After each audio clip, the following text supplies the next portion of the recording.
J'allais commencer en faisant un très mauvais jeu de mots en disant que les scandales sexuels éclaboussent l'actualité, mais je le ferai pas. Fait que je vais, je vais utiliser une autre métaphore. Des fois, il nous passe des trucs par l'esprit. Bon, on est après, tu te dis ouais, celle-là, j'aurais peut-être pas dû utiliser cette, cette métaphore-là.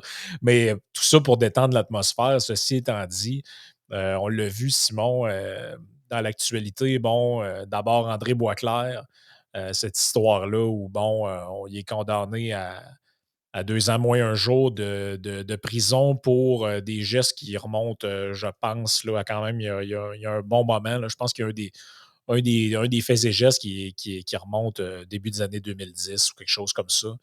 Euh, Bon, là, il y a le cas de 2 gars qui se sont plaints, en fait, d'agression, de la part de Boisclair. Maintenant, on n'est plus obligé de dire «serait» ou «le présumé» parce que s'il a plaidé coupable, puis là, il a été condamné. On a eu aussi l'histoire de l'humoriste Philippe Bound, bon, la lettre dans la presse avec les différentes filles. Ça a commencé cette histoire-là avec Thomas Levac qui, dans un podcast, s'est levé en disant Philippe Bound, c'est un violeur, tout le monde le sait. Je l'avais fait jouer l'extrait là, dans le podcast. Bon, ça avait fait tout un tollé, cette histoire-là. Il avait dit je vais le poursuivre, il n'a pas le droit de dire ça de moi. Finalement, quelques jours après, sort l'histoire dans la presse. On se demande si les deux événements sont pas liés d'une quelconque façon. Là. C'est un petit peu spécial au niveau du timing. Mais toi, tu tenais à mettre un peu en parallèle le traitement selon, j'allais dire, selon à quel groupe tu appartiens. Dans le fond, si tu fais partie des bien-aimés dans la société, tu as un certain traitement lorsque tu dénonces. Puis si tu ne fais pas partie des gens qui font partie de la gang, si on peut dire, ben là, le traitement est différent. Oui, tout à fait. Moi, c'est ce que j'ai observé ces derniers jours parce que, bon, tu sais, du côté là, des victimes d'André Boisclair et des victimes présumées de Philippe Bond, tu sais, t'as vraiment une vague de sympathie là, dans la population envers ces personnes-là, puis c'est tout à fait justifié, bien entendu. Dans le cas de Boisclair aussi, les gens déplorent que la peine n'est pas assez sévère, des choses comme ça. Là, on parle d'agression sexuelle, mais si on reste dans le terme des agressions au sens large, il y a eu une autre nouvelle qui est sortie plus tôt au courant du mois de juillet concernant Elisabeth Rioux. Pour ceux qui ne savent pas c'est qui, Elisabeth Rioux, c'est une jeune femme entrepreneure, influenceuse aussi. Elle, dans le fond, elle a fondé elle fait différentes choses, mais notamment, là, elle s'est fait connaître avec sa compagnie, puis elle a connu beaucoup de succès avec sa compagnie de maillot de bain, là, Oaka Swimwear, je ne sais pas si je le prononce bien, mais en gros, c'est ça. Et elle, plus tôt au début juillet, son ex-conjoint, qui est le père de son enfant, si je ne me trompe pas, a été condamné à 6 mois de prison dans un contexte, pour voie de fait et menace de mort dans un contexte de violence conjugale. Donc, évidemment, c'est éminemment pas chic, tout ça, là, pas chic du tout. Et la même journée que Boisclair qui a eu sa sentence, euh, donc ça, c'était le 18 juillet dernier.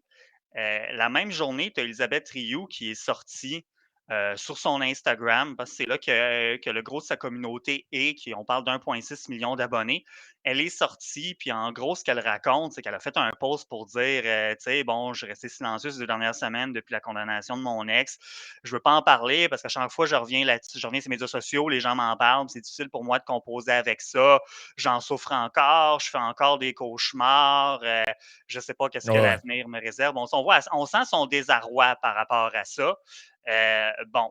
Et là, ce qu'on a vu ici, c'est qu'en dehors de sa communauté, que c'est généralement des gens des générations X et Y, c'est tout à fait correct, mais si on va plutôt dans les sites ou dans les médias sociaux ou dans la population plus générale, ben là, on n'a vraiment pas eu le même vent ou le même élan de sympathie envers Elisabeth Rioux qu'envers les Mhm. victimes de Boisclair ou les présumées victimes de Philippe Bond, alors que pourtant, je veux dire, l'ex d'Elisabeth Rioux, il a plaidé coupable, puis il a été condamné. Donc là, tu sais, Ah oui. c'est pas en C'est, litige qu'il a commis des gestes criminels, c'est ça. ben non, c'est ça, c'est ce qu'on voyait, là, qu'elle réagissait à la condamnation de son ex.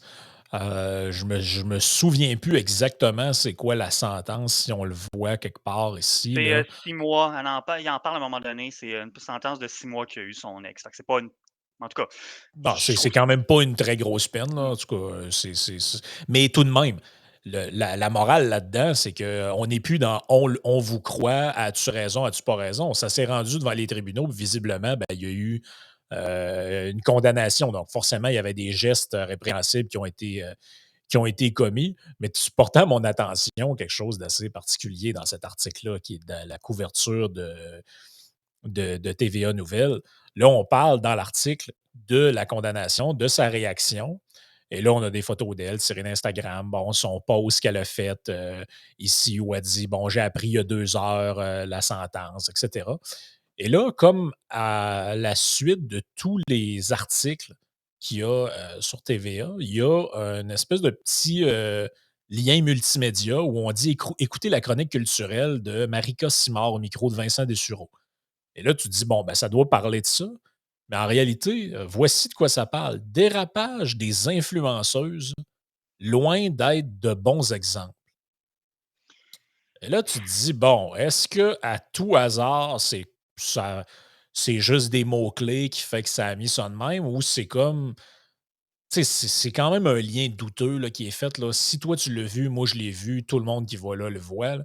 On parle d'une influenceuse qui a traîné son conjoint, son ex-conjoint devant le tribunal. Il a été condamné. Il s'en va 6 mois en prison. Et le seul clip qu'on a jugé bon mettre à la fin de l'article, c'est ouais, les influenceuses, c'est pas tant des bonnes personnes. Ouais, ben, c'est ça, voilà. Tu te dis, si c'est pas juste un algorithme qui l'a échappé puis qu'il y a eu de la tu sais, une manipulation humaine dans la mise en page du texte, c'est tout de même un peu dégueulasse, là, si je peux me permettre, là. Tu te dis, c'est tout, non, c'est vraiment ce lien-là me plaît pas du tout. Puis malheureusement, ça témoigne un peu ce que je disais, cette sorte d'absence de vent de sympathie à l'endroit d'Élisabeth Rioux, tu sais, en dehors de sa communauté traditionnelle. J'étais allé me promener un peu sur les médias sociaux, les différents textes de nouvelles qui couvraient les publications qui couvraient cette nouvelle-là. Puis au lieu d'avoir tu sais, des commentaires tu sais, comme je me serais attendu à voir normalement, tu sais, d'un mouvement de sympathie, de solidarité avec ce qu'Élisabeth Rioux a vécu, comme on a pu voir par rapport aux événements impliquant Ben, surtout que dans ce Bois-Claire. cas-là, c'est vrai. Dans le Ah sens oui. qu'il n'y a plus de doute possible. La justice a rendu son verdict, puis le gars a été condamné.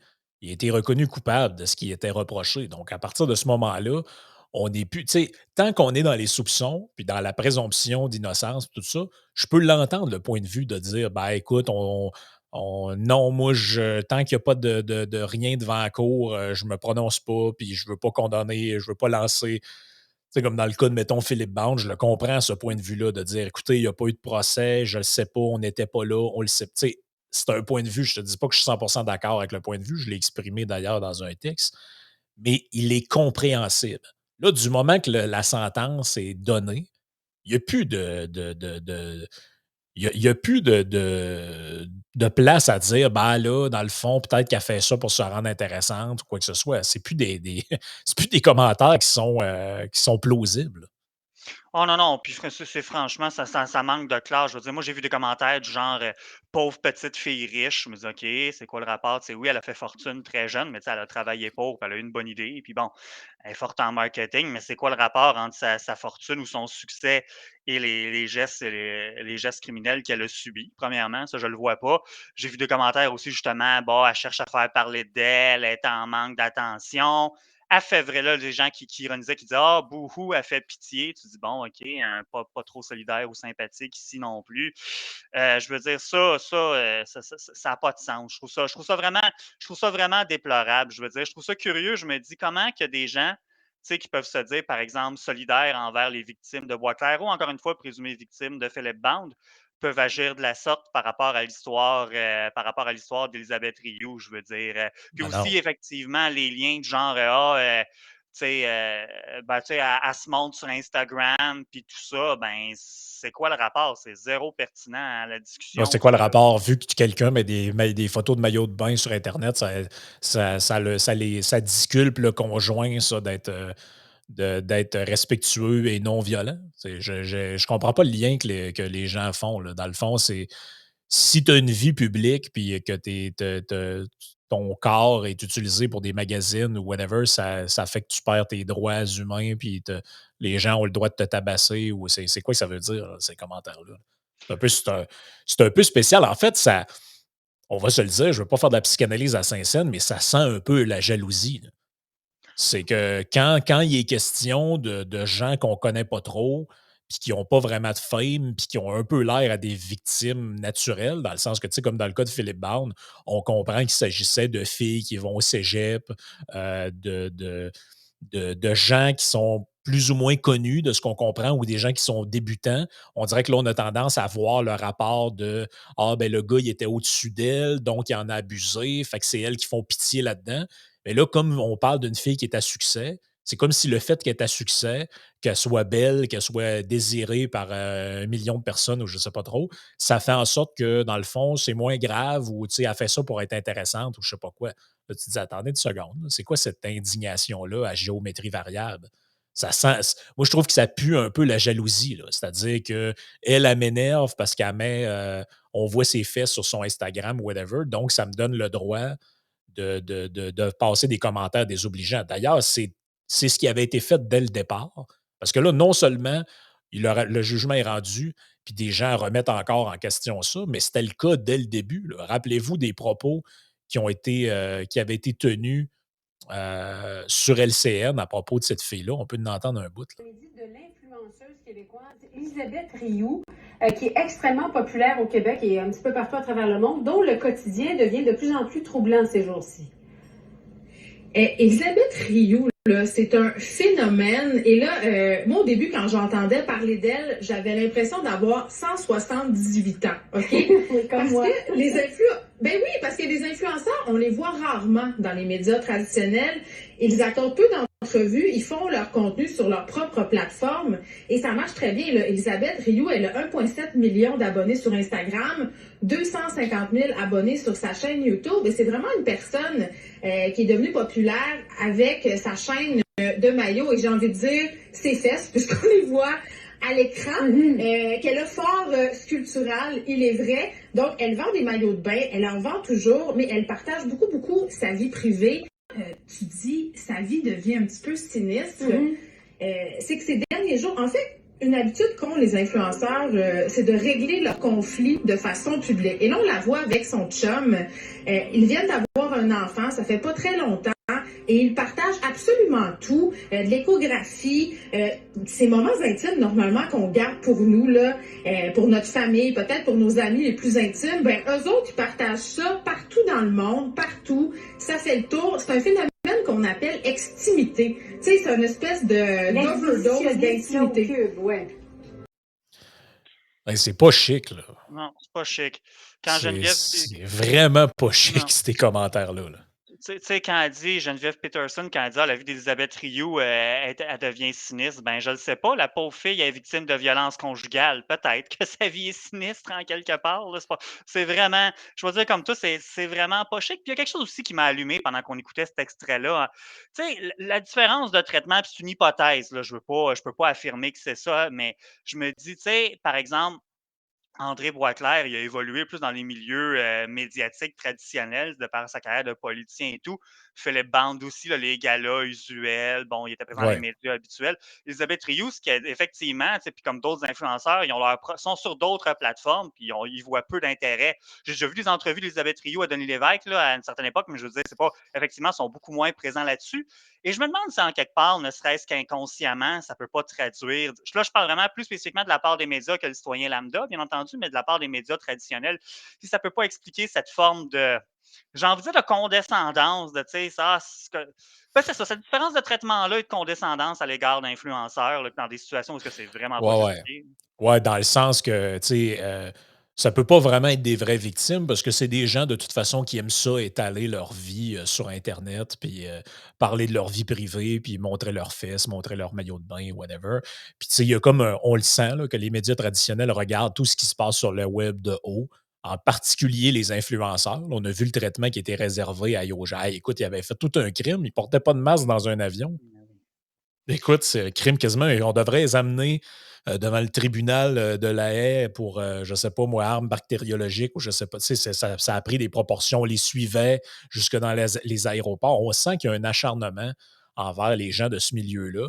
Je sais là, que Peterson a s'est rétracté par après. Ah, je ne sais pas trop ce qui m'a pris, là, j'ai dérapé. Puis moi aussi, ça m'arrive de faire des erreurs. Puis après, elle a même fait en fait un documentaire sur le cancel culture, ça c'est quand même assez particulier, où elle disait qu'elle avait été victime de ça parce qu'on avait voulu la canceller suite aux propos qu'elle avait tenus sur Elisabeth Rioux, ce qu'elle-même ne se gêne pas pour faire à personne, by the way. En Mais effet. non, cette indignation-là à géométrie variable. Et d'ailleurs, une des fois aussi où j'ai vu ça, c'était dans le cas, bon là, le dénouement de l'histoire a tendance à donner raison à ces gens-là, mais quand même, au départ, on ne le sait pas, là. Quand il y a eu l'histoire de Johnny Depp avec son ex, là, Amber Heard, il y a eu avant qu'on sache qu'elle allait en procès, il y avait eu des déclarations. Et là, tout d'un coup, vu que Johnny Depp, c'est un acteur que les gens aiment, que beaucoup de gens adorent, Pirates des Caraïbes, c'est nommé tous les succès qu'il a eu, il a joué dans tellement de films, Johnny Depp, c'est un acteur qui a marqué ma génération, celle des gens qui écoutent probablement aussi. Et là, systématiquement, on aurait dit que, bon, euh, vu que c'est quelqu'un qu'on aime, elle doit forcément avoir inventé ça. Il n'a pas pu. Puis même, il y avait des trends de m'amener pendant le procès parce qu'on s'est aperçu que, tu sais, puis il n'y a personne qui dit que Johnny Depp, c'est un enfant de cœur, puis qu'il n'y a rien qu'elle disait qui n'est pas vrai ou quoi, mais clairement, elle a un peu inventé des affaires, puis elle s'est un peu parjurée en cours, là. Elle se contredisait par rapport à des témoignages. Moi, j'ai suivi pas mal les images qu'on avait parce que le procès était filmé comme les procès qu'il y a aux États-Unis, là. Et c'était un peu n'importe quoi. D'ailleurs, elle a été condamnée à lui verser 15 millions de dollars en dommages, atteinte à réputation, je ne sais pas trop. Et lui, il doit y verser 3 millions de dollars parce qu'il a menti sur une affaire par rapport à elle. Bon. Euh, il y avait un trend de année sur Twitter qui disait Amber Heard deserve prison. C'était un hashtag qui trendait, là, genre parce que les gens qui aiment Johnny Depp voulaient rien savoir, puis disaient qu'elle, c'était une menteuse, puis une ci, puis une ça. Puis là, je me disais, écoute, tu sais, dans une société, il faut se doter de règles communes à un moment donné, là. Tu sais, rouler à 100 sur l'autoroute, c'est une règle pour tout le monde. Le premier ministre ne peut pas rouler 160 puis en se faisant arrêter, dire ben écoute, je suis le premier ministre, j'ai le droit. Un peu ce que d'ailleurs Boisclair avait fait quand il était en état d'ébriété au volant. Il avait dit bah ouais, mais je suis André Boisclair. Ouais, mais dans une société civilisée, normale, les lois, les règles sont pour tout le monde. Fait que, tu sais, moi, je me disais, si on accepte, puis là, je ne suis pas dans le bien et le mal, je ne suis pas en train de dire que je suis pour ou je suis contre, mais si on accepte que des gens, parce que le système de justice ne leur rend pas justice ou whatever, dénoncent des agressions, de la violence conjugale et tout sur les réseaux sociaux, ça ne peut pas être juste, ben, si la fille a moins de 30 ans puis qu'elle nous paraît sympathique, ça va être correct. Mais si c'est une fille qui a du succès sur les réseaux sociaux ou une actrice, ben là, on va dire que c'est une menteuse. Tu sais, ça marche pas de même, là. C'est pas, on dirait que c'est comme si s'il y a de la sympathie naturelle pour la personne, c'est correct. Puis s'il y a de la haine envers la personne, parce qu'il y a de la jalousie, de l'envie, whatever, ça devient plus correct. Je comprends pas, là, ça me paraît extrêmement malhonnête là, comme manière de voir ça, là.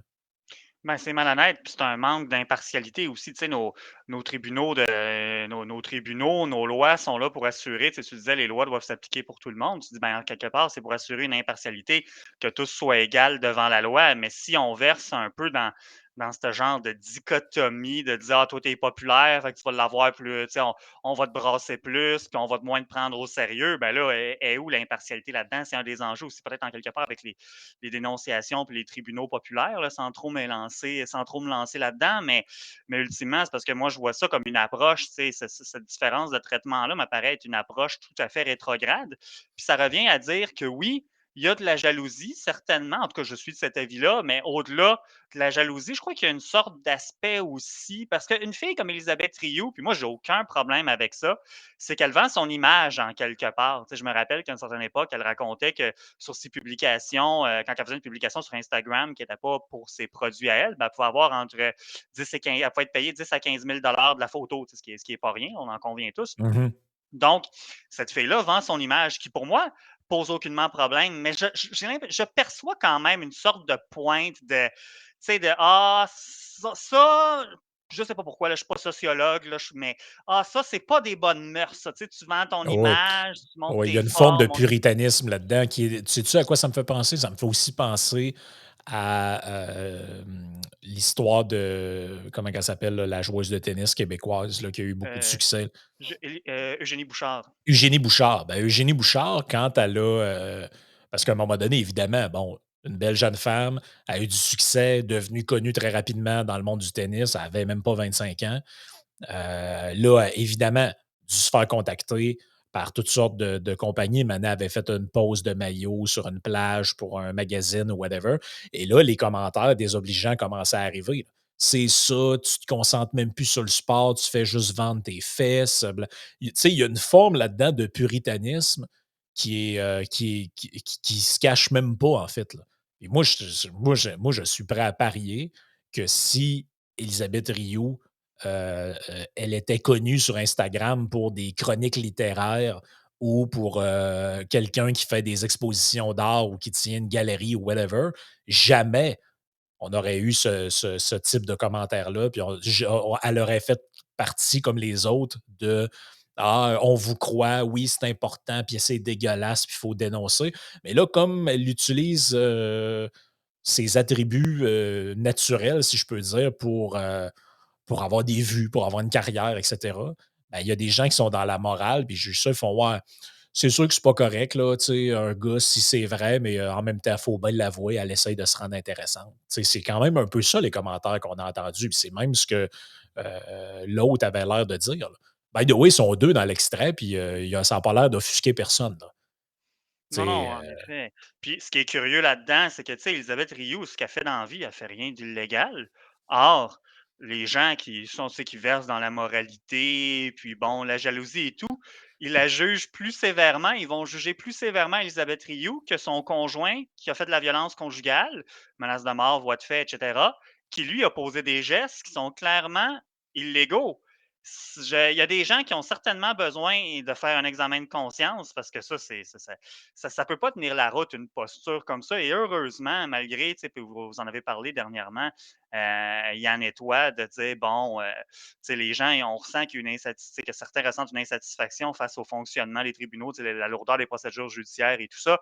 Mais heureusement que notre système de justice ne fonctionne pas comme ça, de dire Ah, toi, t'es jeune, t'es belle, t'as du succès, bah, on va accorder moins de crédibilité à ta version que justement le monsieur ou madame tout le monde. Là. Heureusement, on peut critiquer, on peut avoir des critiques, mais heureusement que ça ne fonctionne pas comme ça. Là.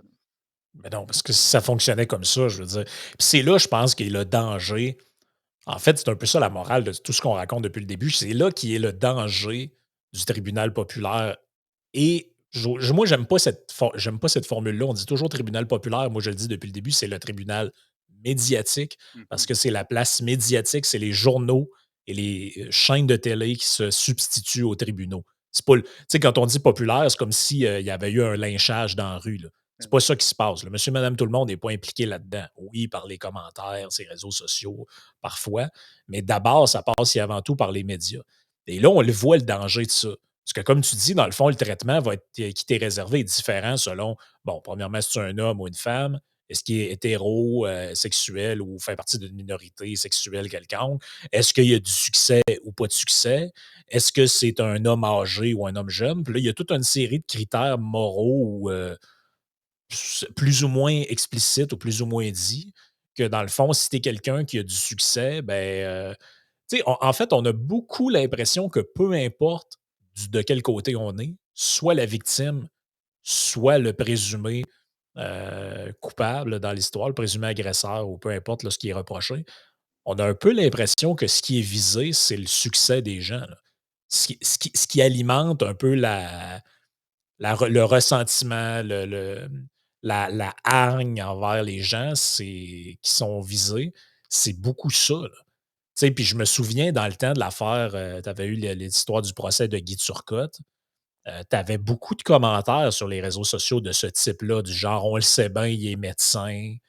S'il n'était pas médecin. Tu sais, comme si, je ne sais pas pourquoi, il y a une espèce il y a une espèce d'impression dans la population, je ne sais pas pourquoi c'est comme ça, dans une partie des médias, whatever, que les gens qui font qui appartiennent à une classe sociale un petit peu plus élevée, tu sais, influenceurs, médecins, notaires, whatever, peu importe le groupe, qui ont une certaine réputation ou aura dans la société, c'est comme s'ils n'ont pas le même traitement que les autres. Puis ça, ben, c'est pas très bon là, pour la démocratie, là. Non, en effet. Puis, tu sais, il y en a qui diraient que, bon, c'est peut-être on entend ça parfois, ça vient d'un héritage judéo-chrétien, tu sais, par rapport aux plus catholiques même, tu sais, par rapport à l'argent, ces choses-là. Le succès, c'est mal vu, on associe ça au péché. Bon, là, vous voyez Mhm. le lien avec justement, tu sais, ce qu'on associe supposément comme des bonnes mœurs versus vendre son image. Bon, je sais pas si c'est ça, je suis pas assez versé là-dedans, mais moi, une chose qui me fatigue avec ce que tu décris, puis je partage ton point de vue, c'est qu'en quelque part, ce soit d'une certaine manière alimenté par le cirque médiatique pour générer des clics et de l'engagement. Ça, j'ai un problème avec ça, parce que ça aide personne, ça aide certainement pas la collectivité et à plus forte raison, ça aide pas du tout les victimes ou les présumées victimes, là. C'est juste mauvais à tout égard, dans le fond. Ben non, puis tu sais, même les articles de journaux qui parlent de ça, et l'article de journaux, c'est, mettons, des photos d'Élisabeth Rioux en maillot de bain sur le bord d'une plage. Moi, j'ai un malaise là-dedans parce que c'est clairement fait en sachant que les gens vont cliquer parce que ben, il y a une partie des gens qui vont cliquer parce qu'il y a une fille qui est en déshabillé. C'est ça, Tu sais, oui, c'est moi, intéressant ça. Ouais. j'ai un bout de là-dedans qui me cause un peu problème. C'est-à-dire qu'on reproche à cette fille-là de montrer son corps sur Internet.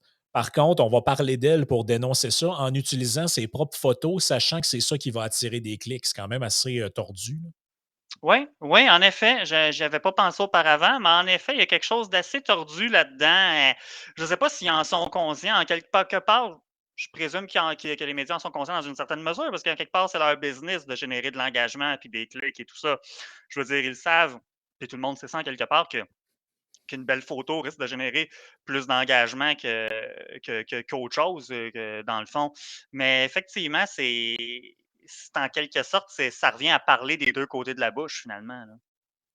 Ah non, absolument. Il y a carrément il y a toujours une game qui est difficile à cerner là-dedans. Là, tu te dis, bon, OK, puis il faut toujours essayer de trouver, bon, lui, il appartenait à quel groupe médiatique, mettons, avant? Parce que là, comme par hasard, tout le monde qui tape sur lui est d'un autre groupe ou c'est vice-versa. Il y a vraiment quelque chose là-dedans qui est.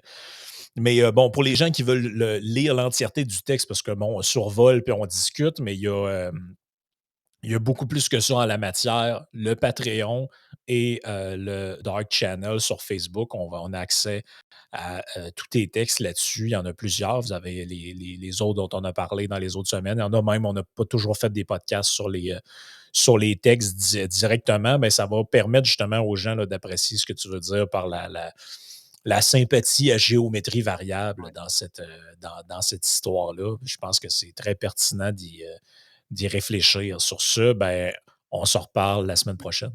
Bonne semaine. Bonne semaine, tout le monde.